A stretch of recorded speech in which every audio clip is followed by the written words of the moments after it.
Welcome back. So we're going to look at what is normal difficult behavior, because I've had parents and teachers, people working with teenagers complain about their behavior. Oh, these children are difficult to handle, or these children are this, these children are that. And one question I will always ask is, what if you complain about a particular behavior, I will ask you, is this an expected behavior? There are behaviors that are expected at each stage of a child's life. Even those of us that are adults, we have expected behaviors. There are ways you will behave. Someone will tell you you're behaving like a child. Why? Because at that age, they expect you to behave like an adult. So what is normal, then what is not normal? When do you know, when do you cry for help? What behavior will you see and you know it's time to cry for help? So we're going to be looking at both sides. I have the first one here at moodiness. Moodiness is a normal behavior for teenagers. Remember, the hormonal changes are happening. Even they themselves, they don't even understand themselves. So they are happy this moment, and next moment they are sad for no just cause. You ask the person, oh, what's happening? Have I done anything wrong? Done anything wrong? Is the hormones are running through them. So you need to understand that. You don't have to start saying, why are you always sad? Sometimes we just talk them into sadness.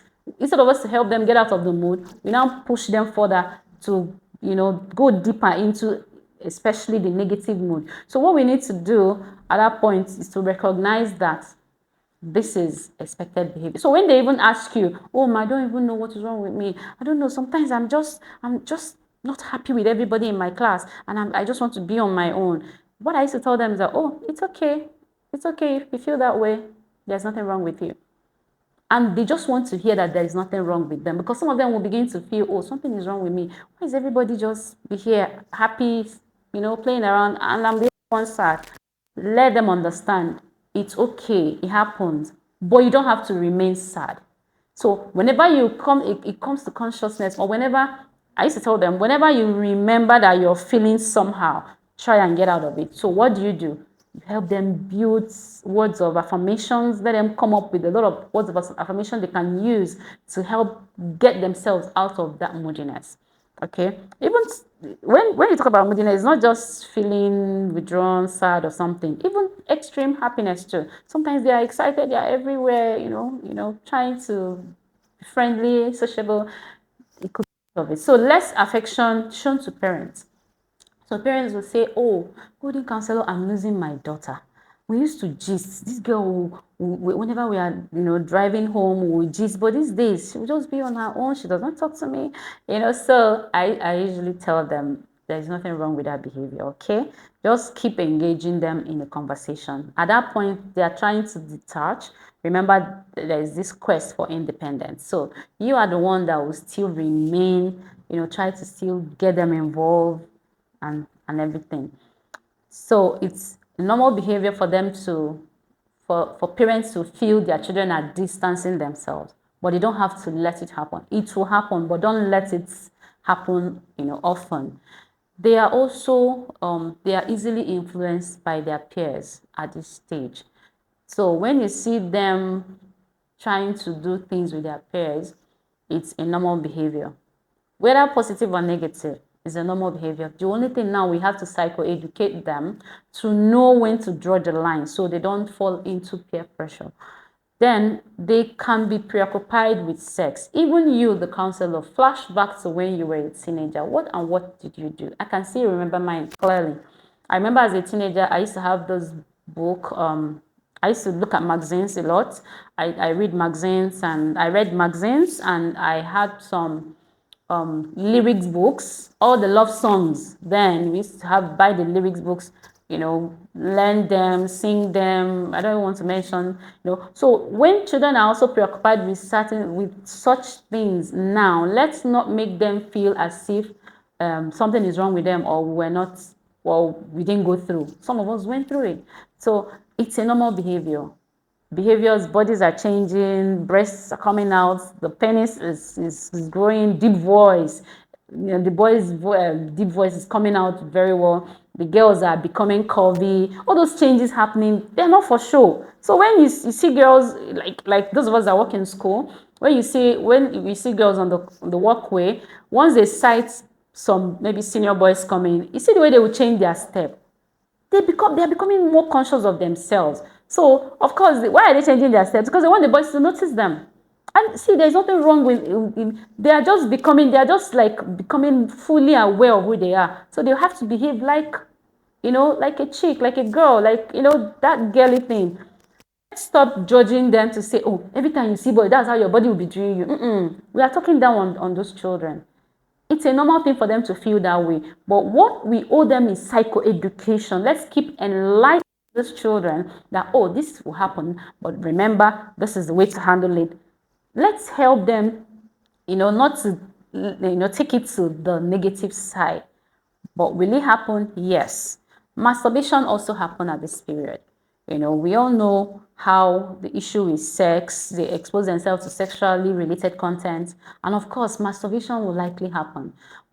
See, when you hear me talk about psychoeducation, see, you have to start very early to teach them. Because their mates will teach them. You see, if we don't teach them, if their parents don't teach them, their mates will teach them. So a boy will wake up and see that he had wet dreams, or it's having erection in the morning. If that child is not fully aware, another child, when you have erection, what do you do? No, bring this, do that. They will tell the child what to do. But if you, as a counselor or a parent or an adult in the life of that child, will tell that child, oh, it's normal. It means you're growing into a man. Then you use that opportunity to educate the young boy on what to do. Oh, it's okay. If it happens, it means you're growing into a man. Ignore it. Tell them what to do. Don't let them seek. Once they see what is happening to them in this era are too many. Not just their peers, the internet, social media, as in everywhere. Our own time, we didn't have so many things, distractions. We even enjoyed community parenting, but it can happen again now because a lot of things are speaking out there. To speak louder. Are you going into school counseling? Speak louder. Are you working with teenagers? Are you a parent? You have to speak louder. Let your voice speak louder than what is speaking to them out there. So they can be preoccupied with sexually related ideas, masturbation. Some of them want to watch pornography because internet-enabled phone. But remember, teaching them the implications of that will help them run away from it. I've worked with young people that were getting into it and they were eventually got out of it. It's a real work. It's hard work. So we don't even want them to get into it from the beginning. Then they want experimentation. See this thing they sniff, or some guys sniff out there. Sometimes our innocent children, even at home, want to try it on their own. They even roll papers and want to try it on their own. So what do we need to do? When they try to do their experiment, you can even start a joke with them. Oh, have you experimented? What have you experimented? Jokingly, not every time serious talk. Jokingly, so what have you experienced? Are you sure you know? Oh yeah, tell me, what did you do? Jokingly, they can come up and tell you what their classmates are doing. Can I say, okay, so did you join them to do? No. We listen, we don't judge. We just want to. Then you use that opportunity to psychoeducate. Let them know the implication. Alcohol. Some of them, they've started buying the sachet alcohol. They started early in the morning. You will see children in front of their school. Now, I'm not saying whether public or private, because even in private schools, some of them sneak it even in. They sneak it into the building. They just see them cutting off that sachet thing and drinking it. So those things, they want to try it out. I can't stop talking about psychoeducation, and that's why we need to speak up, teach them early enough so they don't find themselves at the extreme. Then they are very self-conscious. I've mentioned that. They are very self-conscious. You will see some teenage boys, when they are approaching certain places, you see the way they will change their step, they are very conscious of what they wear. Let me use boys as an example. When they were in junior school, they used to play football a lot. They will look dirty and all. When they get to senior school, check out how they iron their shirt. Check out how they now carry their clean towels. In fact, you will see that everything, the way they iron their shirts, you even see the mark, What are they trying to impress? Think about it. They are becoming self-conscious, even the girls. Everybody's becoming self-conscious. They want to sit in a certain way, walk in a certain way, change their step and all that. They also get involved with cliques. Those ones are normal. Now let's look at the behaviors that when you see, you will know that this person needs attention. When they start abusing substances, when they start abusing alcohol and other substances, and then when they are becoming sexual promiscuity, like you see a girl dating different boys at the same time, it's a cry for help. It's abnormal. So we have to start. I can't stop talking about psychoeducation. Remember that I said earlier, normal, even when we notice the normal behavior, normal difficult behavior, we need to, nip it so it doesn't go to this extreme. Lying and stealing is very common. Lying and stealing. Some of them steal in order to impress. Some of them steal in order to belong, you know. So lying and stealing, the ones that are abusing drugs, they can steal in order to afford to buy all those things they sniff and they drink. Then they have some of them experience extreme fear. Let me put it that way. So sometimes you don't know what to expect. If the home front is not supportive, at that point, they may want to, some of them that are experiencing some negative, having negative experiences may want to run away from home. And a lot of, things, when you see a young child running away from home, check well, there's something happening at home. There's also the issue of suicidal attempts, suicide ideation, and all that. It happens at this stage and it calls for help. Even some of them self-harm. When you notice a child harming themselves, it might be the issue of depression. You need to, you need to do it, as in attend to it urgently. Then poor school behavior. Some of them, when they're in school, they don't pay attention to their studies. They play truants. They don't show up in school. They, instead of coming into the school premises, they are walking around the streets. Some of them would even lie. I don't know. A lot happened. A lot happened. I work in a school environment, so I see a lot happening out there that shows that a child needs help. Even frequent tantrums, see how they talk to people, they are rude to adults and all that. Those ones cry for help. And if you check well, that child might be going through some stuff. Okay, so how do you identify a child that needs help? I've mentioned normal difficult behavior. I've mentioned the one that cries for help. So how do you identify a child that needs help? If you're in an environment, you work maybe in the teens church, or where you, in your place of worship, you attend to young people, watch out for children with low self-esteem. They are going through stuff. You need to build their confidence back. Children that have low self-esteem might have experienced some or had some negative experiences that have led to that. So that is such a child needs counseling or needs help.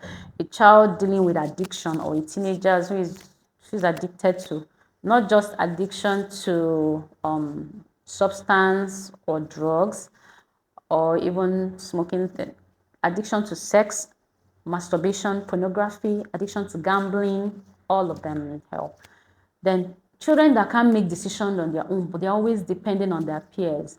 They're always falling for the pressure their peers are putting on them. Excuse me, that child needs help. Children that have poor academic, performance, they also need help, because it means that child is struggling about something. So eating disorder, yes. I've worked with some girls that stopped eating. Asked them why they were not eating, because they did not want to add weight and they wanted to be like one person. And I was like, okay, even if you want to be like that person, have you done a research about that person? Do you know that person eats? And you want to injure yourself because you want to be like, they have role models and all that. They want to be like, so at points, some of them experience eating disorder. They want to focus on junks instead of eating right. Some of them will not even eat at all because they want to lose weight, or they don't want to be fat, or some told them, oh, the reason why pimples are coming on your face is because you're eating this, you're eating that. So they're cutting off something. See, information is key. So a child that falls into this category, we need to help them, work with them. Okay, let's so how do you now work effectively with these young people? That they are difficult, teachers have complaints, parents have their complaints. You as a counselor, what do you do to help them? You must first of all, like now that we have looked at the peculiarities of their stage, we have to listen to their voice. That quest for independence is there. They want someone to hear them. They are speaking, but we are not listening. The only thing some adults want to do is to impose what we want on them. We need to listen to their voices. We need to pay attention to their words. We need to listen to what they are saying and what they are not saying, the pitch of their voice, the way they communicate, their body language, even facial expression when they speak. You need to listen to everything. Whenever I meet a case where a child is being rude to an adult and I step in, sometimes I just start engaging the child in a conversation. And if the child is still trying to raise their voice, I will keep talking in a low tone because I don't want to raise my voice like, what am I trying to do? I want to model how the child should say, okay, now you want to talk to me. Can we have a conversation? Can you talk to me now? Am I shouting when I'm talking to you? No, now talk to me. And you see that child coming down. Okay, can you take in, just breathe in, breathe in, breathe in and out, breathe in and out. Relax. Can we talk? Because I want to talk. I don't want to shout. So you teach them, so they want someone to listen to them. I am willing to listen, but you have to talk in a calm tone.